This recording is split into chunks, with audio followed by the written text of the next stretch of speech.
silakan. Anak jelita. Mari Bu. Tidak. Iya, selamat pagi. Pagi. Siapa namanya? Jelita. Jelita.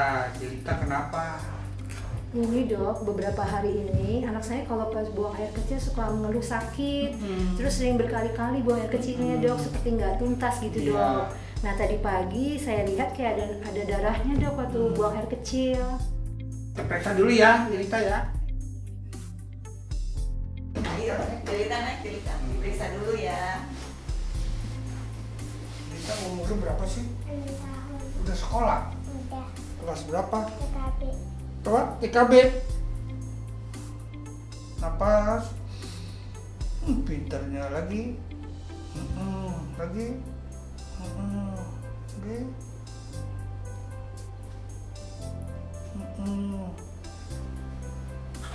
Coba lihat mulutnya. Lidahnya kelarin. Lihat kupingnya ya. Satu lagi.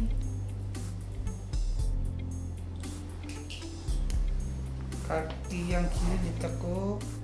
Sakit nggak? Sakit ya. Satu lagi. Sakit nggak?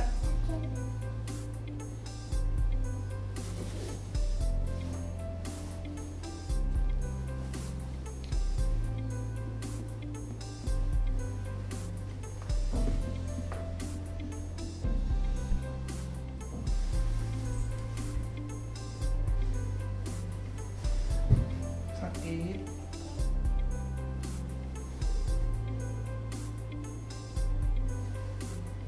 Ya, udah. Hop. Kadang-kadang ada darahnya gitu ya. Iya, dok. Iya, tadi sih waktu saya periksa memang secara umum sih tenggorokannya daerah-daerah atasnya nggak ada masalah. Hanya pada pemeriksaan daerah bawah ya, dari penekanan saya di pinggang, di perut, di daerah bawah, di sekitar kandung kencing memang ada terasa nyeri. Ya. Kemungkinan memang penyebabnya mungkin di daerah situ. Apa itu penyebabnya? Bisa infeksi, bisa non infeksi, bisa karena diare, bisa karena dan sebagainya. Dan untuk itu kita perlu pemeriksaan laboratorium. Ya, apa yang kita periksa? Tentunya infeksinya kita periksa darahnya ya salah satunya. Yang kedua apa mungkin ini saluran kencing kalau dia karena mengarah ke saluran kencing. Kita periksa urinnya. Nanti dari hasil itu baru kita bisa menduga penyakitnya apa. Nanti saya berikan pemeriksaan cek dulu Bu ya, pemeriksaan darah dan pemeriksaan urin lengkap. Nanti setelah itu Ibu kembali lagi ke sini. Baik dok. Ya. Loh, kok pipisnya ada darahnya? Sakit nggak anak saat pipis? Sakit. Anak jelita. Ya. Mana Bu hasil laboratoriumnya?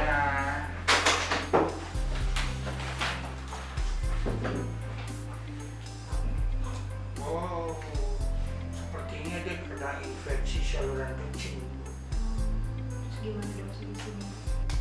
Ya, infeksi saluran kemih. Jadi kita lihat gambar ini ya. Jadi infeksi saluran kemih adalah infeksi yang mengenai saluran kemih mulai dari bagian bawah uretra ya, dari saluran kencing sampai ke atas ginjal. Ya. Infeksi saluran kemih ini dibagi dua, yang bagian atas ya, dan yang bagian bawah di bawah dari kandung kencing.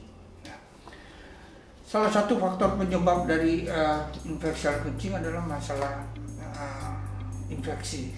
Infeksi itu bisa disebabkan oleh karena kebersihan diri, ya, terutama pada anak-anak ya. Sebagian besar biasanya pada wanita lebih sering daripada anak laki-laki. Kenapa? Karena uretra saluran kencing pada wanita itu lebih pendek daripada laki-laki. Sehingga kalau ada kebersihan yang kurang pada seorang anak, ya, kemungkinan terjadi infeksi itu lebih besar. Ya, misalnya terjadi pada buang air kecil yang pembersihannya kurang rapi, kurang lama, sehingga terjadi suatu kontaminasi dari luar masuk ke dalam uretra dan naik ke atas ke kencing dan ureter dan sebagainya. Seperti kita tahu, saluran kencing, saluran kemih ini yaitu adalah suatu saluran tempat pembuangan dari bahan-bahan yang sudah tidak terpakai. Jadi bahan-bahan buangan dari darah disaring, difilter, dibuang melalui ginjal, sehingga hasil akhir dari pembuangan itu akan dikeluarkan melalui urin. Itu yang kita sebut dengan urin pada anak-anak.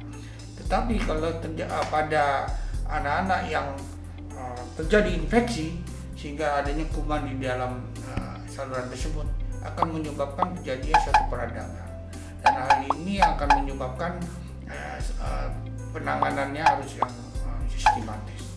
Penanganan yang tidak baik tentunya akan menyebabkan infeksinya akan naik ke atas. Itu yang kita sebut reflux infection. Nah, itu yang lebih parah karena bisa menyubai kandung kencing, ureternya, ataupun yang kita takutkan adalah infeksi pada ginjal.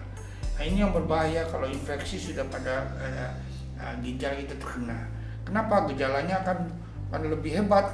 Karena ginjal itu sendiri adalah filter dari darah, sehingga kalau filter itu bocor maka akan keluar darah. Nah, jadi idealnya adalah urin itu tidak mengandung darah. Jadi kalau urin itu mengandung darah pasti ada kebocoran di dalam ginjal. Jadi bagaimana cara penanganannya? Tentu yang utama adalah penanganan dari infeksinya, kita cari penyebabnya. Kalau itu memang dia infeksi, tentu kita kasih obat anti infeksi. Yang kedua, bagaimana? Tentunya dari dietnya, makannya, gizinya. Dan yang ketiga yang lebih penting adalah penerangan pada orang tuanya, bagaimana cara kebersihan diri pada seorang anak.